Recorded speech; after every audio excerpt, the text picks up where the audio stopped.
YouTube channel. आज हम discuss करेंगे बाइनोमियल थ्योरम।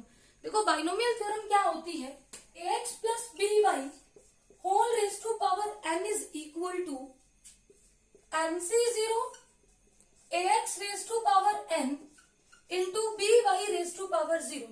देखो ये जो फर्स्ट टर्म है इसकी पावर हम n से स्टार्ट करते हैं और हर स्टेप में 1 by 1 डिक्रीज करते जाते हैं, तब तक डिक्रीज करते हैं जब तक इसकी पावर 0 ना आ जाए। और सेकेंड टर्म बी वाई, इसकी पावर 0 से स्टार्ट करेंगे और तब तक इंक्रीज करते जाएंगे, इंक्रीज करेंगे 1 by 1, पहले 0 फिर 1 फिर 2 फिर 3 फिर 4 और कब तक इंक्रीज करते जाएंगे जब तक ये n ना बन जाए। Plus MC1 ax raise to power, देखो पहले n एक काम करो n माइनस 1। वैसे भी अगर आप ध्यान से देखो तो पहली टर्म की पावर इन दोनों का डिफरेंस होती है और सेकेंड टर्म की पावर ये जो हम नीचे लिखते हैं ये होती है into b Y raise to power 1 plus MC2 ax raise to power n minus 2 b Y raise to power 2 plus MC3 ax raise to power n minus 3 into b Y raise to power 3 plus one up to NCn ax raise to power 0 into b Y raise to power n। तो ये हुई expansion ax plus B y whole raise to power n की। अब देखो ये summation है तो इसको हम ऐसे भी लिख सकते हैं, summation r varies from 0 to n NCR ax raise to power n minus r into b Y raise to power r। अब देख लो जब r को 0 पुट करेंगे तो NC0 ax raise to power n minus 0 n और b Y raise to power 0, फिर plus क्योंकि summation है, फिर 1 फिर प्लस फिर r को 2 पुट करो, ऐसे ही कब तक पुट करते जाएंगे r is equal to n तक।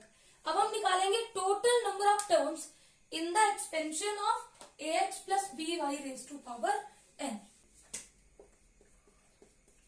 Total number of terms in the expansion of ax plus by raised to power n is, देखो अगर हम a plus b का होल स्क्वायर करें that is equal to a square plus 2ab plus b square. अगर मैं a plus b whole cube करूं तो a cube plus b cube plus 3a square b plus 3a b square. अब देखो जब मेरे पास a plus b whole square था तो नंबर ऑफ टर्म्स कितनी थी 3, और जब मैंने किया a plus b whole cube तो टोटल नंबर ऑफ टर्म्स कितनी हो गई 4। यानी कि अगर पावर 3 तो नंबर ऑफ टर्म्स 4 एक ज्यादा, अगर पावर 2 तो नंबर ऑफ टर्म्स कितनी है 3 एक ज्यादा। तो total number of terms in the expansion of ax plus B Y raise to power n is n plus 1, n से एक ज्यादा n प्लस 1। अब देखो sum of all coefficients in the expansion of ax plus B Y raise to power n। Sum of all coefficients, सारे coefficients का sum क्या होगा, किस तरह के coefficients NC0 a raise to power n b raise to power 0 plus NC1 a raise to power n minus 1 b raise to power 1 plus NC2 a raise to power n minus 2 b raise to power 2 plus 1 up to NCn a raise to power 0 into b raise to power n। तो ये sum हम कैसे निकालेंगे, that is equal to a, यहां से coefficient of x लेंगे a plus यहां से कोफिशिएंट ऑफ b और whole raise to power n, इस तरह से निकालते हैं। अब हम देखेंगे एग्जांपल। क्वेश्चन है find the sum of all coefficients of expansion 3x plus 2y whole raised to power 10 is।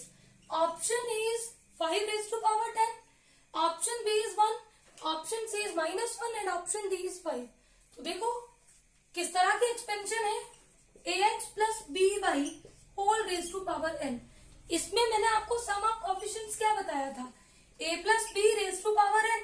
अब यहाँ पे a क्या है 3, b क्या है 2, whole raise to power n कितना है 10, कितना बन गया 5 raise to power 10। Option A is correct. अगर मान लो यहां पे आपके पास एक्सपेंशन होती 3x minus 2y whole raise to power 10 और अब पूछा होता सम ऑफ ऑल कोएफिशिएंट्स, तो 3 प्लस b, अब b यहाँ पे -2 है, -2 whole raise to power n कितना आएगा 10, तो ये बनेगा 3 minus 2 whole raise to power 10 that is equal to 1 raise to power 10, कितना होता है 1, तो उस केस में आंसर होता 1। अब देखो अगर हम 1 plus ax raise to power n की एक्सपेंशन लिखें तो क्या होगी, nc0 first term 1 raise to power n, 1 की पावर n 1 ही होता है, second term ax raise to power 0 plus nc1 1 raise to power n minus 1 आएगा, ax raise to power 1 plus nc2 1 raise to power n minus 2 1 ही होगा, ax raise to power 2 plus so on up to ncn 1 raise to power 0 1 होगा into ax raise to power n। इसकी अगर मैं expansion देखूं तो nc0 कितना होता है 1 और किसी की भी पावर 0 उसकी वैल्यू भी क्या होती है 1 प्लस nc1 कितना होता है n into ax plus nc2 की value n into n minus 1 upon 2 factorial a square x square, 2 factorial को 2 भी लिख सकते हैं क्योंकि 2 फैक्टोरियल की वैल्यू 2 होती है, plus so on up to NCN की value 1 a raise to power n into x raise to power n। अब इसी को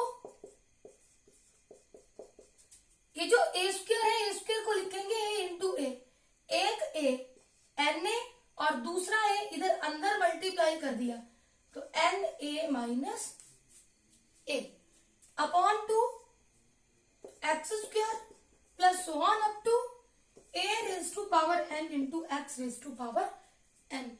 ध्यान से देखना इंपॉर्टेंट रिजल्ट है, यहां से क्वेश्चन बनेंगे।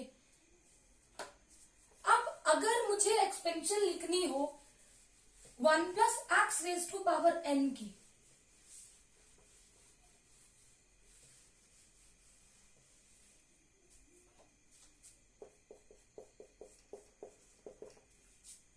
तो क्या होगी nc0 1 raise to power n 1 x raise to power 0 plus nc1 x raise to power 1 nc2 x raise to power 2 plus so on up to ncn x raise to power n।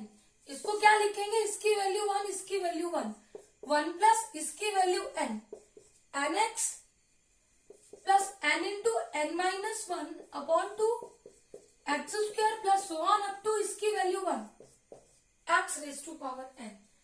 अगर बीच में minus हो 1 minus X raise to power n तो इसकी expansion होती है nc0 X raise to power 0, sign alternate चलेगा, positive फिर नेगेटिव फिर पॉजिटिव फिर नेगेटिव, जहां पावर ऑड वहां नेगेटिव आ जाता है और जहां पावर इवन वहां आ जाता है पॉजिटिव। मतलब मुझे x की जगह पे माइनस एक्स रखना है तो जहां पावर ऑड होगी तो साइन आएगा माइनस और जहां पावर इवन होगी साइन आएगा पॉजिटिव, तो हम साइन को अल्टरनेट कर देते हैं, पहले पॉजिटिव फिर नेगेटिव, इवन पे पॉजिटिव ऑड पे नेगेटिव फिर इवन पे अगेन पॉजिटिव, लास्ट में लिखेंगे -1 raise to power n n c n x raise to power n, क्योंकि लास्ट वाला साइन डिपेंड करेगा कि लास्ट टर्म में n की पावर इवन है या फिर ऑड है। ये इंपॉर्टेंट रिजल्ट है, इनको अच्छे से देख लें।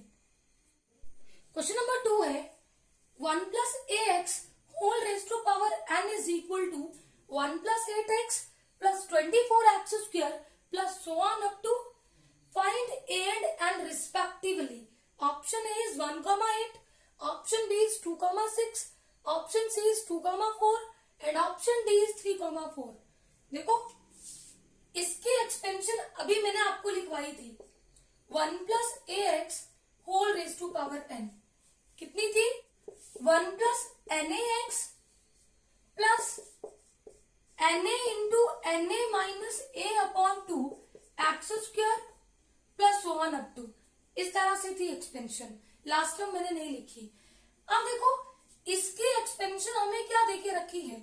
1 plus 8x plus 24 x square plus so on up to. अगर ये दोनों एक्सपेंशन इक्वल है तो कंपेयर करके na की वैल्यू क्या होगी? 8 और na into na minus a upon 2 इसकी वैल्यू कितनी आएगी? 24. अब na की वैल्यू यहाँ पे 8 फिल करो. 8 इंटू 8 माइनस a अपॉन 2.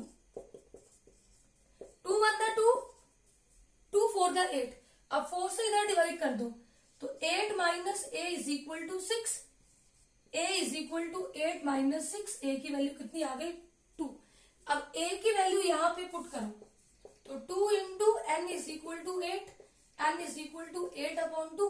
2 1 2, 2 4 8. तो n की वैल्यू कितनी आ गई? 4. अब a एंड n रिस्पेक्टिवली मतलब पहली वैल्यू a की दूसरी n की. तो a की वैल्यू 2 और n की वैल्यू हमने कितनी निकाली? 4. Option C is correct. Question number 3 है 1 plus ax whole raised to power n is equal to 1 plus 12x plus 64x square plus so on up to find a and n respectively. Option A is 4 by 3, 9. Option B is 9, 4 by 3. Option C is 2 by 3, 9 and option D is none of these. तो देखो 1 plus ax raised to power n की expansion क्या थी? 1 plus nax plus na into na minus a upon 2 x square plus so on up to. अब इसी की expansion हमें कितनी दी है? 1 plus 12x plus 64x square plus so on up to. अब देखो ये दोनों एक्सपेंशन इक्वल है. On comparing we get. देखो अगर ये इक्वल है तो na किसके इक्वल होगा? 12 के equal. And na into na minus a upon 2 किसके इक्वल होगा? 64. अब देखो n इंटू a. कई बार हम क्या करेंगे डायरेक्ट यहां पे इन दो वैल्यूज का प्रोडक्ट ले लेंगे. अगर 2 का प्रोडक्ट 12 आ गया और किसी और का प्रोडक्ट 12 नहीं आया तो वही ऑप्शन हमारा करेक्ट होगा. तो देखो इन दोनों को मल्टीप्लाई करो 4 by 3 इंटू 9 12. आगे भी मल्टीप्लाई करो ये भी 12. अगर इनमें से एक ऑप्शन यहां पे नहीं होता तो शायद कोई एक आंसर हमें डायरेक्टली मिल जाता है. लेकिन ये दो वैल्यूज है इसका मतलब हमें सॉल्व करना ही पड़ेगा. तो na की वैल्यू यहाँ पे पुट करो 12 into 12 minus a upon 2. 2 1 2, 2 6 12. 64. 12 minus a is equal to 64 upon 6. 2 32 the 64, 2 3 the 6. अब हमें चाहिए a. तो a आएगा 12 minus 32 upon 3. तो यहां से a की वैल्यू कितनी आ गई? 36 minus 32 upon 3. 4 by 3. अब देखो मुझे n निकालने की जरूरत भी नहीं है. क्यों? क्योंकि a एंड n रिस्पेक्टिवली पहली वैल्यू a की और यहाँ पे a कितना है? 4 by 3. तो ऑप्शन a इज करेक्ट. लेकिन अगर फिर भी आपको निकालनी हो a की वैल्यू यहाँ पे पुट करो. n कितना होगा? 12 इंटू 3 अपॉन 4. 4 1 4, 4 3 12. 3 इंटू 3 9. तो देखो तब भी n की वैल्यू कितनी आई? 9. Option A is correct. I hope हमने आज जो भी डिस्कस किया आपको अच्छे से क्लियर होगा. Please subscribe my channel for new videos. Thank you.